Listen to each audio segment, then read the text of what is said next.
Welcome to the Sabo Ross Experiment. We have liftoff. Woohoo! Topic today, a big announcement.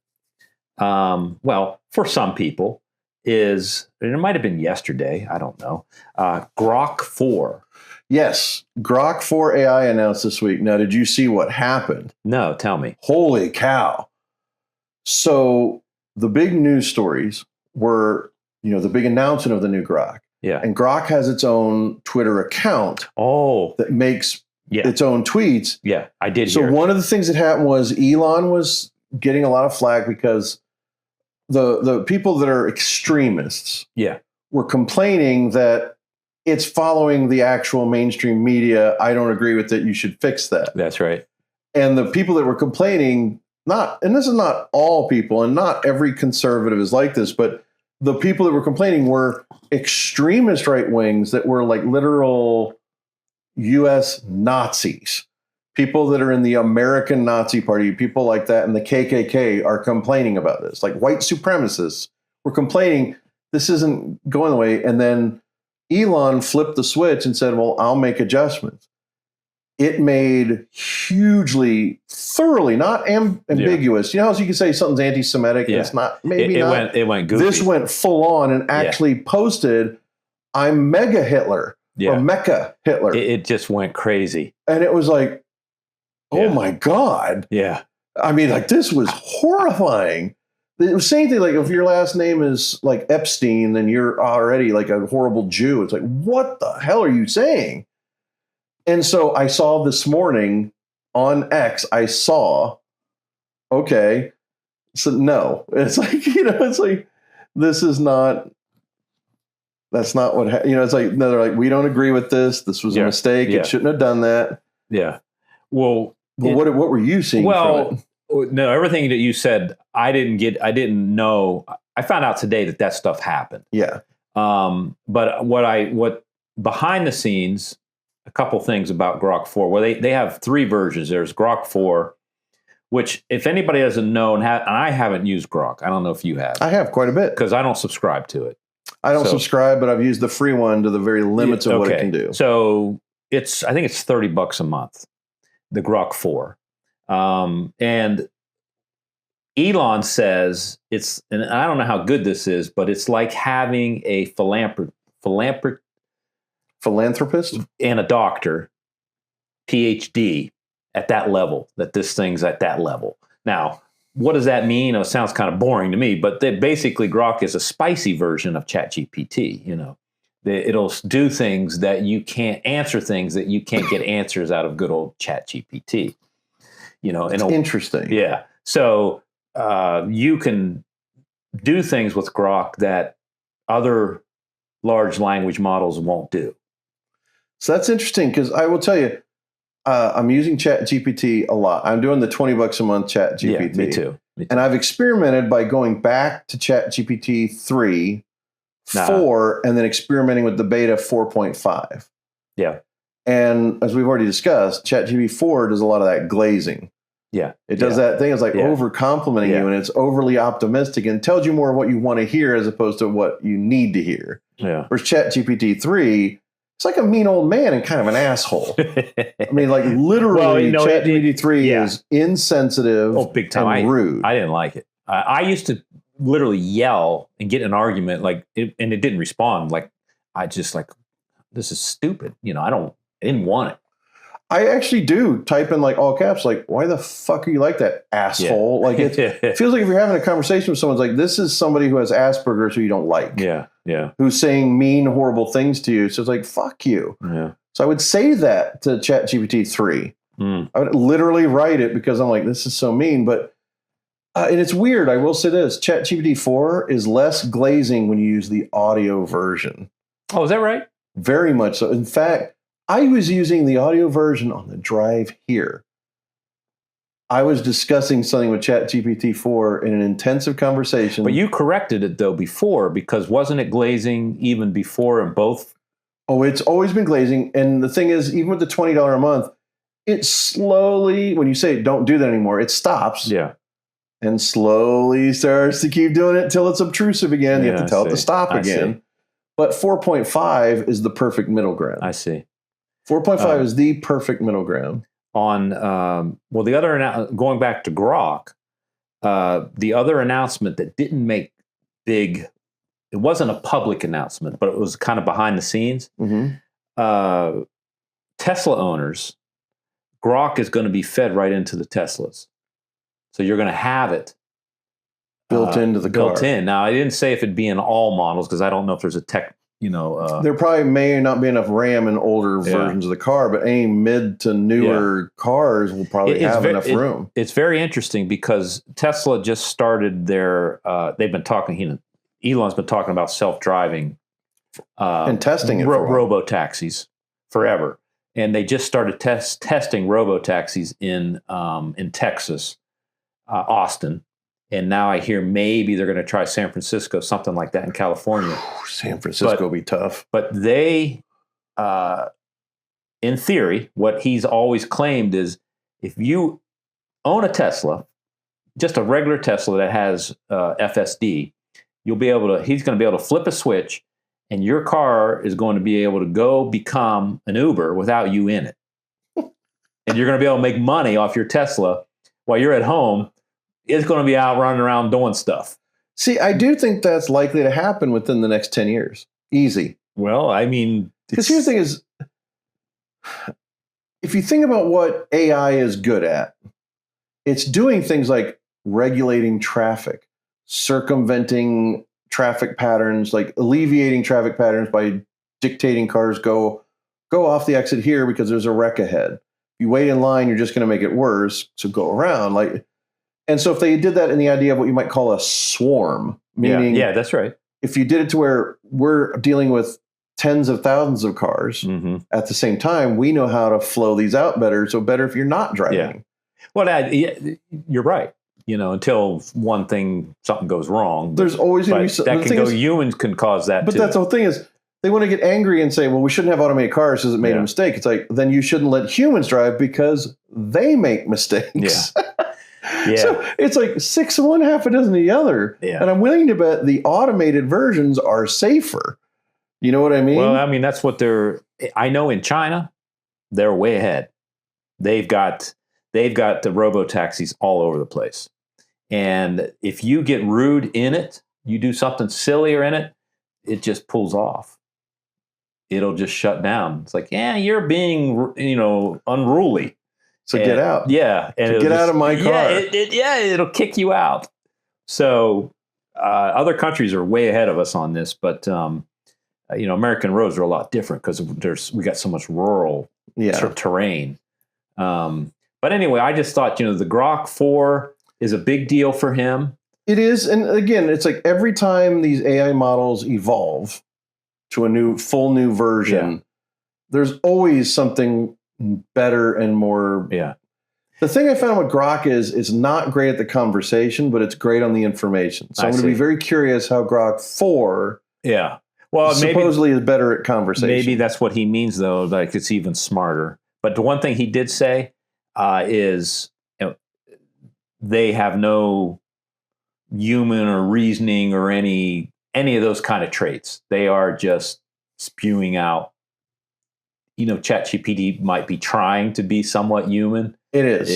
It definitely is. I think that's one of the big differences is I think that's their selling point with ChatGPT is, like I said, the word I like is conversational. Yeah, conversational. And if you do on that audio version, it's pretty phenomenal. It flows. I think one day we're going to throw, because I had made... we could make ChatGPT a guest. It'll be a guest. Let's do it. Oh, I mean, I'd love to bring... I mean, we can actually do that with my phone. Yeah. Yeah. Hook it in as a source to the switcher. My ChatGPT is trained on a lot. Well, one, it's also now trained on the Sabo Ross Experiment. It knows all about us. It's also trained on our auto custom shop, Zabo's Customs. There's something new about ChatGPT. I don't know if you know this yet. What they're doing, and they're going to be, I think, going to be launching soon, is they're going to be able to make it where a group can connect together through ChatGPT and do education. It's way into beta. I mean, I've seen it, and I've seen examples. A heck of a lot closer. So they want to be able to use it for education, where you could get 20 people in a group and have a class. So yeah, the funny thing is they just launched legal GPT on the platform, where it's specifically for giving legal advice. And like I've said before, the best thing that you can view it as, you can view AI like these AI chat bots like this. The best way to view them is that they are an assistant. They're like you have a PA working for you, a production assistant working for you. Right. That gets you information, can write you things like summarize this for me. Like you're handing them simple tasks. That's what it's best for. Yeah. I mean, it's a true chatbot, right? I mean, that's kind of what a chatbot can be, your assistant. And that's what but not only that, it's like, take dictation. Yeah. Summarize this for me. Yeah. My friend up in Cleveland, Johnny Woo, he has this thing that's like a little circular microphone. It's connected to his iPhone. It records everything he says and hears all day. He looks at his iPhone, and he can have everything summarized. Like that meeting I had for an hour, summarize it for me. Yeah. There was a device, I can't think of the name, but they were working on, this is before all this stuff, where it do just what you said, but this now blows it away. Yeah. There is one other topic on AI I wanted to talk about. Let's do it. Is because this is something, and I have to refer to my notes a little bit, because I just learned about this morning. I want to talk about cancer. Okay. So all of us, I don't think there's anybody out there that hasn't had cancer affect their life in some way. Well, I've had cancer. So, and then I lost my brother to cancer. Yeah. My father has 2 forms of cancer right now. So yeah, it affects my life pretty directly. Yeah. And same here. I mean, people in my family have passed away from cancer. People in my wife's family have passed away from cancer. And, we used to always talk about a cure for cancer, pay, donations, research. And sometimes I started worrying like it was just a scam. Like you treat cancer, but you won't cure it. Yeah. It always felt that way. Yeah. And then what they do is the drugs are to extend your life now. They don't ever talk about curing you, but they want to extend your life. Yes. So I didn't realize, though, what I kind of learned today is cancer is very, very complicated. So it's not a simple like, hey, they got the cure somewhere. It's not that simple. And cancer is such a catch-all for a large number of variations that have radically different forms. Absolutely. And I couldn't even tell you. I'd have to ask. Hundreds. Yeah, how many versions of cancer. So I kept talking. I always talk about NVIDIA because they're the ones that started these chips that take care of ChatGPT and Grok. And if it wasn't for them I now have hope in my lifetime that there is going to be an overall cure for cancer. And what I learned about with this AI and NVIDIA itself, they keep advancing their chipsets. So all these different data centers have different variations that they can afford. And then only the elite, like Amazon, Microsoft, Google, Facebook, they get these new, they got the power, they got the money to keep getting these upgrades. But what NVIDIA did was so super smart. They have their own data center or cloud platform that allows other companies to access the greatest, most powerful chips that they have, so that Amazon, Facebook, and all that can't corner the market. They have their reasons why they want this stuff. But what about the reasons for biological research and saving lives? So credit to Jensen Huang for allowing NVIDIA to also serve other companies and allowing them to get the best of the best. So the news that came out, so NVIDIA has this thing called GTX Cloud. And that's their data center where biological firms can access these top-notch servers to do the research. So, when you watch and we'd go film in a hospital or something, and everybody's got those beakers and they're shaking and they're this and that. They're doing their little research. So each person has a job, and that job is all year round, sampling and checking and looking at a gene and in a microscope. And now you can see why it would take forever. So NVIDIA has this thing called Parabricks. I didn't know what the heck Parabricks was, but it's the Parabricks uses the same type of technology where companies would do by hand. They have a playbook of how you analyze the genes of a cancer cell. They've been able to duplicate that process through GPUs, where a company now can go there and do the process that all the humans would do through the GPU. And they're able to already, with just the GP 100s, which is that's getting kind of old. They got 200s now, and now they got newer variations. So just using the GPU 100s, they were able to do sequencing of genes, and that would take 9 years of the labor of people and do in less than, I don't know, months. And but have they done anything to show the accuracy of doing it via GPU? Well, what's happening? Yes, a company. I can't think of the name of the company. This is fascinating, though. They're in France, and I wish I had the name. But what they're doing is they're using this technology, and they're going to cancer survivors, because every once in a while you get these freak circumstances where why did that person live from that cancer where 80% of the other people died? And they're gathering all their genes from the people that survived using this system, developing the largest research platform available to everyone to what's in those genes that is different to the person that passed away and the person that lived. And it's basically called whole exome sequencing. And it's like takes terabytes of data to just sequence one. And what that exome means is 83% of the genes of the body or something are only related, that the rest of them don't have anything to do with disease. But 83% of something like that can catch a disease. And they're able to start sequencing that 83%, but in reality, it still takes years and years and years, even with the speed of the GPU. That's how complicated genes are. Oh, yeah. When you start getting into DNA, the complexity there is so enormous. That's where AI can do a lot of good. Yeah, I mean, biological. Yes. And so when we talk about AI, it doesn't have to be for us to have a chat bot. But if you think about what it allows companies that don't have to hire employees now to help create research and every little bit around the whole world, you can see, I think, that there is going to be cures for lots of diseases in the next 10 years. I mean, it's just like, I really have hope for it, and it's exciting.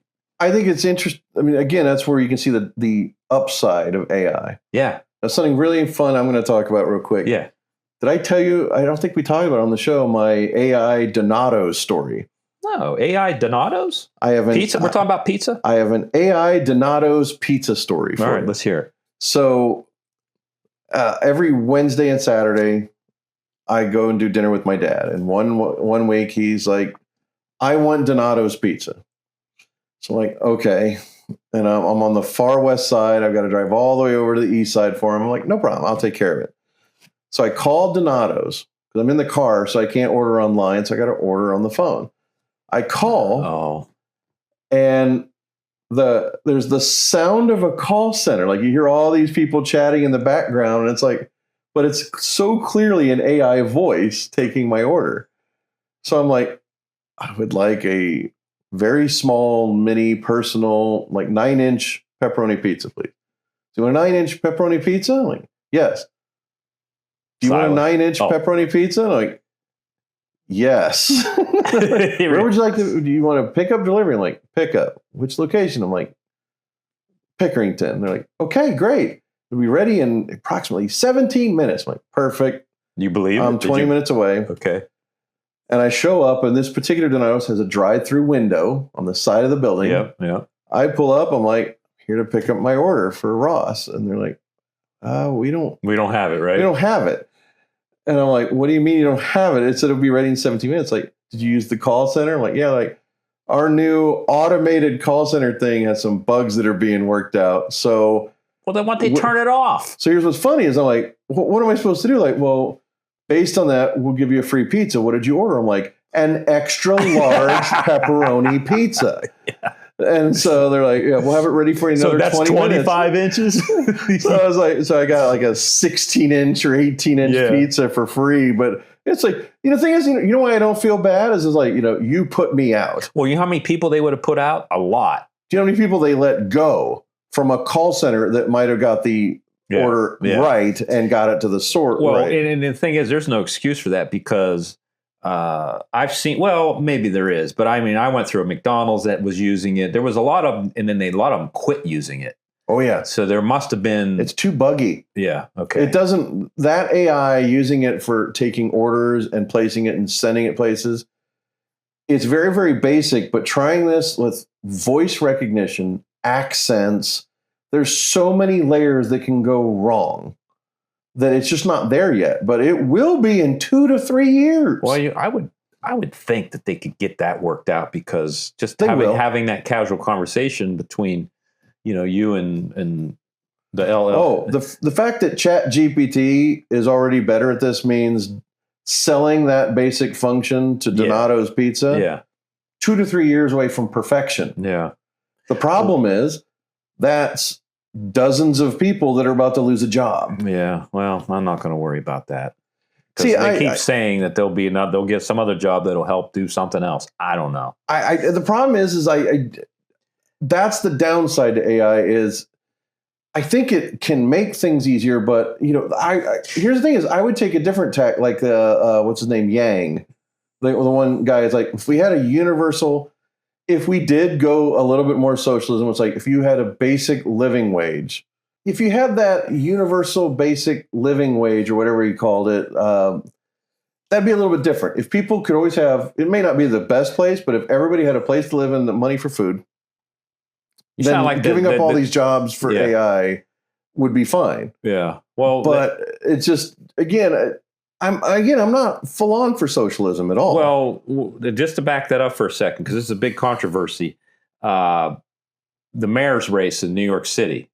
Do you follow that at all? A little bit, yeah. So this guy they haven't got to, this isn't primary. It was just primary. Yeah. So this one fella, and I don't know his name, and every time they talk about New York City, I just kind of move on because, they don't give a shit about us people in Ohio. No. So why the hell do I got to give a shit about them in New York City? But this one mayor candidate, he came up, he's in to the end. I never heard of this before, but he wants to have free grocery stores in the city. Now, what would be in the grocery stores? I don't know. And who's not going to be the best of the best? But the city's going to run them. So if the city's taking their money and filling up the grocery stores, then where does that money come from? The taxes. Yeah, because California, if you ever look at the debt load on the California, Governor Newsom's really got that baby loaded up. But I wouldn't even say it's specifically that one governor. The same thing happened under Arnold Schwarzenegger, and he was a Republican. California is, even liberals have to concede that the mismanagement of California is the layers and layers of bureaucracy of ridiculousness. And why is that? Why does California have to be that way? Because in some ways, I think it's because the number of people, you have all these competing ideologies of, we need someone to govern this because something went wrong. So we need somebody to govern that because something went wrong. We need somebody to govern that. And then you have all these crisscrossed, overbearing fiefdoms over who controls what in government over everybody's, the greatest example is Bill Maher. wanted to put solar panels in his backyard, and he had to have, I think, 7 to 8 permits, government agencies to get permits. I've heard that about it. I mean, that's so after the fire. That's they were supposed to have easy permits. It hasn't happened. All those people who lost their house, I don't think they can get the permits to, get shit going again. It's a quagmire. And so that's an example of kind of that liberal, oversized government. It's perfection to show as an example of what doesn't work. But then you have lead in toys to show what the opposite does too. When you say, I don't want the government involved at all, it's kind of like, let the free market decide. You're like, let the free market decide that I poison kids or made a car that will explode. It's like, so those are the two opposites. Yeah, they are. We got to still meet in the middle, which apparently is not that's popular. Middle is difficult. Exactly. I don't know why. It's impossible today to be in the middle. Yeah, it is. You don't get your voice heard when you're in the middle. Yeah. Right now, we give voice to the radicals of either side. Yeah. And it's insanity because... Well, they make good headlines. 75% of the people are always willing to compromise in real life. If they sit in front of a person and not on social media, not via text, you're not going to have the same problems that you could have on social media or even on a network news channel to say someone is batshit crazy. You wouldn't say that to their face. No, you wouldn't. No. And that's the downside of where we are today. Yeah. And that's one of the downsides of the technology and what it's done to us as a society. Yeah. But I'm ever the optimist. I think that it's possible to come back from that brink. Well, the one thing and I know we kind of got off a little bit, but on the AI call center thing. Yes. The one thing that I did start to get very annoyed with is when my American companies, if it's an insurance company, whoever, where I actually really wanted to get an answer and I'm talking to somebody in India or another country. That really irritates me. Here's the thing. I'd rather have the AI. I would rather have the AI than that because it's not employing other Americans.